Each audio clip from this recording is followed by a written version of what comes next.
Astagfirullah, Mas aku lupa Abi katanya mau kesini hari ini, ucap Zalina beranjak segera, sungguh dia benar-benar lupa jika keluarganya akan datang sore ini. Tuh kan, udah cepetan turun. Mesra-mesraannya ditunda dulu, lagian masih luka belum bisa ninu-ninu, Kak. Ninu-ninu. Kening Zalina berkerut mendengar ucapan adik iparnya, sementara Sean kini tampak berusaha menahan diri agar tidak berteriak karena perutnya sudah jelas akan sakit. Lengkara, ajaran siapa mulutmu begitu? Kesal Sean yang kini mendelik tajam ke arah adiknya, entah didikan siapa, tapi yang jelas dia sama sekali tidak pernah mengajarkan hal-hal semacam itu pada adiknya. Baru saja dibicarakan, tanpa Sean duga jika Abrizam masih memiliki keberanian untuk muncul di hadapannya. Dahulu mungkin dia masih menghormati kakak iparnya, tapi begitu mengetahui bagaimana perlakuan Abrizam kala Zalina datang terakhir kali ke Bandung, demi Tuhan dia benar-benar membenci pria itu saat ini. Terlebih lagi, saat ini dia terlihat santai tanpa sedikit pun rasa bersalah. Sama seperti sebelumnya, dia bisa bersikap manis di hadapan Mikhail. Entah karena diminta abinya atau memang begitu cara Abrizam mencuri hati lawan bicaranya. Lebih menyebalkan lagi, Abrizam membawa serta Ayunda dan buah hatinya. Entah dalam rangka apa, yang jelas Sean muak mendengar tangis bayi itu. Sayangnya, Mikhail justru menerima dengan baik karena naluri pria itu sangat menyukai bayi. Suasana di kediaman Mikhail kembali ramai malam harinya, mengingat Sean baru saja bebas mereka justru melakukan doa bersama. Dadakan sebenarnya, tapi malam itu juga keluarga besar Megantara berkumpul kembali. Terlihat hangat, Mikhail tengah mengutarakan rasa syukur atas kembalinya Sean. Tidak tanggung-tanggung, Mikhail turut mengundang tetangga di sekelilingnya. Hal itu sekaligus bertujuan untuk meluruskan prasangka mereka lantaran khawatir nanti justru menduga-duga hal yang tidak mengenakan. Sean terlihat tampan meski kulitnya tetap kontras dari Zean yang duduk di sebelahnya. Pakaian kembar yang mereka kenakan membuat keduanya terlihat lucu. Lucu bagi orang lain, tapi tidak bagi mereka. Sekalipun sudah dibedakan warnanya, Sean tetap saja malu tak terkira. Percayalah, walau mereka kembar identik, tapi keduanya sangatlah berbeda dan enggan disama-samakan. Terakhir mereka mengenakan pakaian serupa mungkin sewaktu kelas 3 SD, setelahnya baik Sean maupun Zean menolak setiap Za memintanya memakai pakaian yang sama persis. Sean, apa aku terlihat keren dengan baju ini? Tanya Zean setelah doa bersama itu usai dilaksanakan, bahkan belum sempat minum air putih. Tentu saja tidak, jawab Sean kini menahan kekesalannya. Sejak tadi dia sama sekali tidak berpikir keren atau tidaknya, yang jelas tidak suka disamakan dengan tokoh kartun kembar kesukaan Hujaifah. Sudah kuduga. Zean menghela napas pasrah, sejak awal firasatnya sudah tidak enak sejak Sheila menyerahkan baju koko yang merupakan pemberian mamanya. Hendak menolak juga percuma karena Zean tidak mampu bertingkah ketika sang istri yang sudah turun tangan. Tidak jauh berbeda dengan Zean, Sean juga demikian. Sejak Zalina membantunya, perasaan Sean sudah was-was. Terlebih lagi, kala Zalina mengatakan jika sang mama khawatir tidak akan muat lantaran ukurannya harus adil. Kini, terbukti sudah kecurigaan mereka. Setelah sekian lama tidak merasakan hal semacam ini, mereka kembali diperlakukan layaknya balita yang diatur pakaiannya. Tidak hanya baju, tapi juga keseluruhan dari ujung rambut hingga ujung kakinya. Waktu 1 jam seakan begitu lama bagi mereka. Hingga, Sean baru merasa sedikit tenang kala doa bersama itu selesai. Setidaknya dia bisa menjauh dari Zean segera, tingkahnya tertangkap jelas oleh sang mertua hingga membuat Kiai Husain tertawa pelan. Maaf sekali, Kiai. Lain kali saya nasihati, ucap Mikhail tidak enak hati lantaran Sean mendadak pergi, meski sudah pamit tetap saja dia seharusnya bergabung bersama mereka lebih dahulu. Tidak masalah, mungkin Sean juga lelah. Sejenak mereka melupakan tentang Sean, mungkin pria itu kembali ke kamar karena terlalu lelah. Tanpa mereka sadari, dia justru mencuri kesempatan untuk berbicara empat mata bersama Abrizam di taman belakang. "Sejak kapan kau di sana?" Abrizam tampak mengakhiri sambungan teleponnya segera. Pria itu gugup dan Sean dapat menangkap gelagatnya dengan jelas. "Kita perlu bicara." Pria itu menghampiri Abrizam yang kini menatapnya bingung, antara sadar kesalahan pada putri Sean, atau karena takut pembicaraannya terdengar oleh Sean. Namun, yang jelas tatapan Abrizam saat ini terlihat berbeda dan tidak segarang dahulu. "Bicara? Soal apa? Mau apa kau datang ke sini?" "Cih, sombong sekali. Beginikah sikapmu setelah 2 tahun mendekam di penjara? Kenapa dengan sikapku? Bukankah kau sendiri bersikap lebih buruk pada istri dan anak-anakku? Hanya karena kau kakak kandung Zalina, bukan berarti aku harus hormat padamu," ucap Sean menekan setiap kata-katanya. Wajah Abrizam kini tampak pucat kala Sean menatapnya langke. Arahnya. "Kau dengar, Abrizam. Dahulu memang aku menghargaimu sebagai kakak kandung Zalina, tapi setelah aku pikir-pikir orang sepertimu tidak pantas disebut kakak." "Apa maksudmu?" Kening Abrizam berkerut dan kini mengepalkan tangan mendengar kata demi kata yang keluar dari wajah congkak Sean. "Katakan padaku, apa pantas seorang kakak justru menginginkan pernikahan adiknya hancur? Berusaha mendekatkan pria lain padanya, sementara kau juga punya istri. Tidakkah kau berpikir bahwa hukum tabur tuai itu nyata?" Dia bicara tidak lagi sebagai saudara, melainkan sesama laki-laki. Sejak lama Sean menahan diri, setiap kali Zalina mengatakan Irham mengusiknya, sudah pasti yang ada di pikiran Abrizam adalah dirinya. "Berani sekali kau, Bik. Berhenti berteriak di hadapanku, turunkan telunjukmu. Dan aku tegaskan padamu, berhenti bersikap baik di hadapan papaku. Kami sangat membenci orang-orang munafik sepertimu," ketus Sean yang berhasil memancing emosi Abrizam hingga ingin mendaratkan pukulan ke wajahnya. "Mas Abrizam." Tepat sasaran, suara wanita diiringi jerit tangis bayi terdengar di belakang mereka hingga membuat Abrizam mengurungkan niatnya. Ayunda tampak panik, dengan membawa bayinya yang terus menangis. Sebenarnya Sean tidak membenci bayi itu, tapi entah kenapa ucapan Zalina terlalu membekas hingga menorehkan luka di hatinya. "Tenangkan bayimu, putriku tidak bisa tidur tenang jika dia terus menangis seperti itu," tutur Sean sebelum kemudian pergi meninggalkan Abrizam yang tengah terdiam dengan wajah masam. "Mas, ini gimana? Takaran susunya benar 1 sendok, kan?" tanya Ayunda panik. Dia buru-buru menyerahkan bayinya pada Abrizam lantaran merasa risih dengan tangisnya. "Kamu belum bisa juga, Ayunda. Lupa, lagian Mas juga kenapa harus ikut ke sini? Repot banget bawa-bawa bayi," kesal Ayunda mengerucutkan bibirnya. "Asi kamu apa benar Ben? Aduh, Mas. Sudah kukatakan tidak bisa, sakit. Kamu urus deh, aku mau tidur," ujar istrinya yang kini juga berlalu meninggalkan dirinya yang terjebak dalam kebingungan. Bandung. Bebasnya Sean mungkin anugerah bagi keluarganya. Namun, bagi keluarga Bramanto ini adalah bencana. Semua kacau, Irham semakin tidak terkendali lantaran merasa kehilangan kesempatan yang dia harapkan bisa merebut Zalina kembali. 2 minggu berlalu sejak Irham memilih pergi, Bramanto berusaha mencari keberadaan putranya ke Jakarta. Siapa tahu Irham justru nekat menemui Zalina, begitu pikirnya.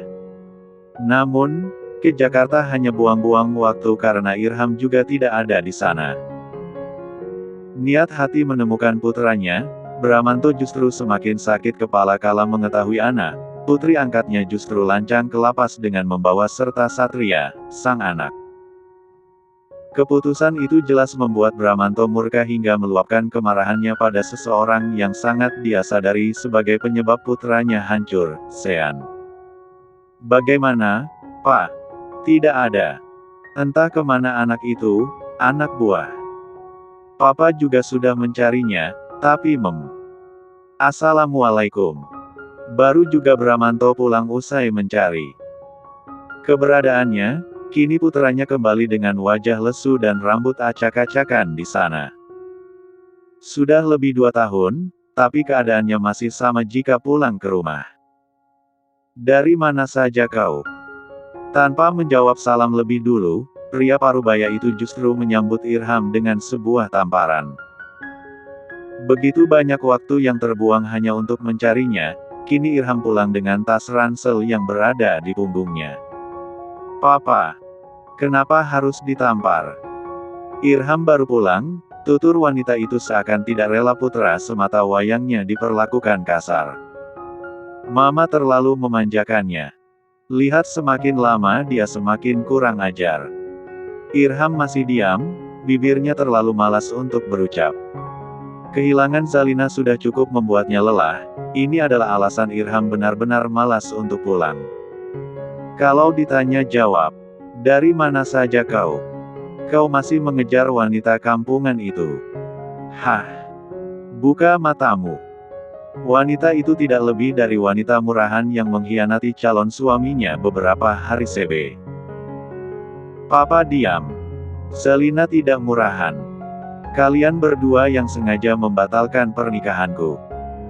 Balas Irham mengepalkan tangan dengan tatapan tajam yang kini tertuju untuk Bramanto, sang papa. Jika memang papa tidak mengizinkanku menikahinya dari awal, kenapa papa bersedia melamar Zalina untukku? Dan kenapa juga papa dan mama harus melakukan hal picik semacam itu dan membuat keluarga Abi Husain malu? Bramanto mengerutkan dahi, dia melonggarkan dasinya dan menoleh ke arah sang istri yang hanya menunduk. Beberapa waktu lalu dia mengakui jika malam itu dialah yang menjebak Zalina, tentu atas perintah Bramanto. Jawab, Pak. Untuk pertama kalinya dalam hidup Irham, dia meninggi di hadapan sang papa dan membuatnya mendapat satu tamparan untuk kesekian kalinya. Pedas dan panas akan menyatu saat ini. Irham merasakan sakit tapi tidak sesakit batinnya tentang Zalina. Kau masih bertanya. Sejak awal papa sudah melarangmu, tapi otak bodohmu itu tidak dapat mencernanya. Semua yang kau putuskan atas hidupmu papa tidak pernah setuju, Irham. Mata Bramanto begitu santai menatapnya, sementara Irham kini mengeraskan rahang mendengar jawaban sang papa. Jika dipikir-pikir, memang Irham selalu membantah keinginan orang tuanya. Keinginan Sejak kecil, Bramanto ingin Irham mengeyam pendidikan di sebuah sekolah internasional, tapi Irham justru meminta masuk pesantren. Entah siapa yang memengaruhinya, yang jelas saat itu Bramanto sangat murka. Hingga, ketika menjelang remaja Irham kembali meminta hal yang sama. Statusnya sebagai pewaris tunggal membuat Bramanto terpaksa mengikuti apa maunya.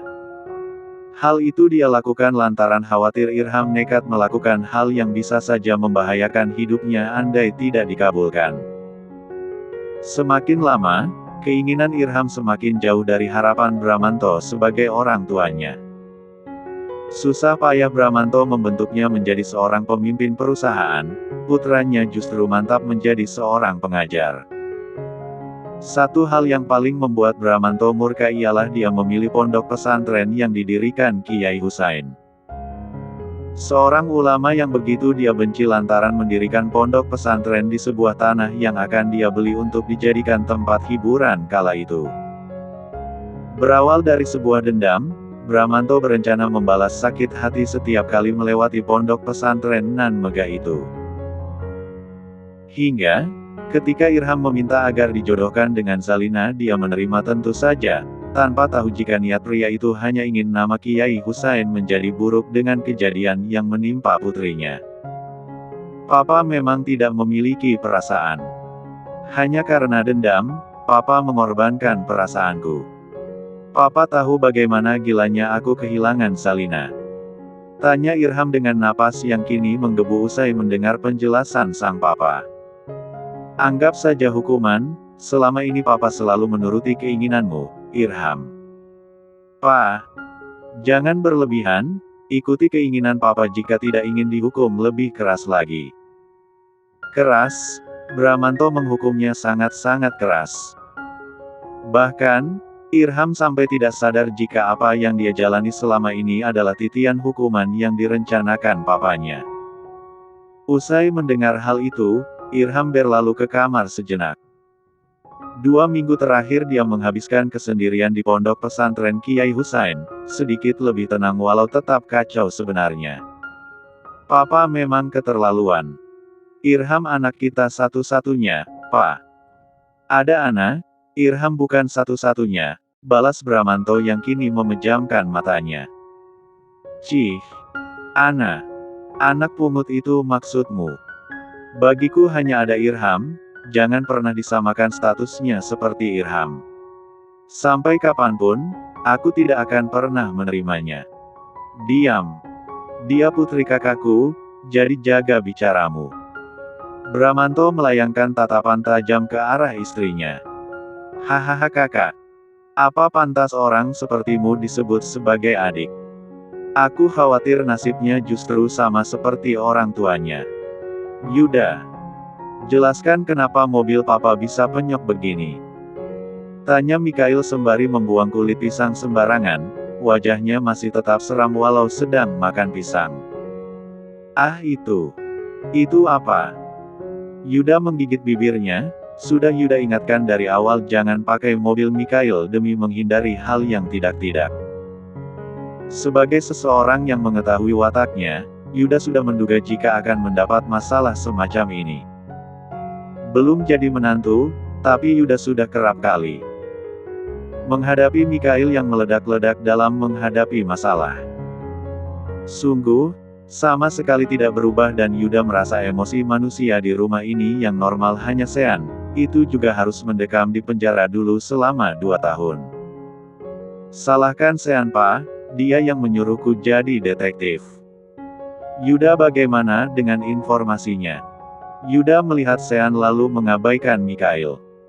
Bramanto, dia seorang pengusaha dari Bandung, cukup kaya dan dia terkenal di sana. Dia juga salah satu pemilik tempat hiburan di beberapa kota besar di negara kita.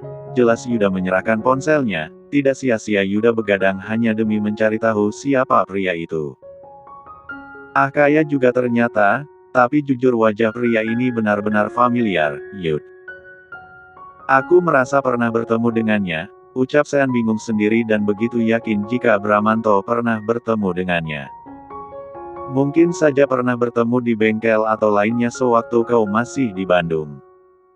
Bukan. Aku merasa menggaris bawah iya. Kau benar, di Bandung. Setelah Yuda menyebutkan kota itu, dia baru ingat jika benar-benar pernah bertemu dengan pria itu. Ya, dia adalah pria yang Sean lihat di kediaman mertuanya malam itu, Sean yakin tidak salah ingat. Siapa memangnya? Tanya Yuda mengerutkan dahi, jika memang Sean mengenalnya kenapa kemarin persis anjing gila, pikir Yuda. Orang tua Irham, aku yakin pria yang marah-marah waktu itu adalah dia. Tapi kenapa tidak ada info tentang keluarganya? Sayang sekali, info yang paling penting dan ingin Sean ketahui nyatanya tidak ditemukan di sana. Privasi mungkin. Aku sudah berusaha mencari tahu tentang dia, tapi memang hanya itu yang kudapatkan. Sayang sekali, tapi sepertinya dia sedang melindungi anaknya yang Mas Abrizam banggakan itu. Sean tersenyum tipis, dahulu dia merasa tidak pantas karena menduga Irham adalah pria yang memang berasal dari kalangan ulama sebagaimana yang Abrizam banggakan. Jika melihat siapa orang tuanya, sungguh Sean sama sekali tidak perlu malu untuk saat ini. Mereka tampak bertukar pikiran, Yuda si pemikir dan terbiasa berprasangka buruk mulai menerka-nerka pekerjaan orang tua Irham selain yang tercatat jelas di sana. Bisa jadi tergabung sebagai dalam bisnis ilegal atau bahkan perjudian dan sebagainya. Cari tahu lagi tentang pria ini, Yud. Aku tahu kau paling lihai di bidang ini, ujar Sean percaya jika kemampuan Yuda dalam mencari informasi terkait seseorang tidak bisa diragukan. Belajar dari pengalaman, Yuda mampu menemukan bukti perselingkuhan mantan istri Sean dengan segala cara. Bahkan rela hampir direnggut keperjakaannya hanya demi sebuah informasi. Lantas tentang Bramanto tidak menutup kemungkinan Yuda juga mampu melakukannya. Baiklah. Tapi restui aku menikahi adikmu tahun depan ya. Masih saja, memang sudah sifat manusia mencari kesempatan dalam setiap celah yang ada. Sean memutar bola matanya malas, benar-benar pandai mencari kesempatan, pikirnya. Ayolah, Kak. Cicilan rumahku sudah hampir lunas, tambah Yuda memelas dan merasa restu dari kakak Lengkara yang satu ini memang cukup sulit dia gapai. Iya, nikah lusa juga terserah, tapi dapatkan info tentang Bramanto lebih dulu. Siap.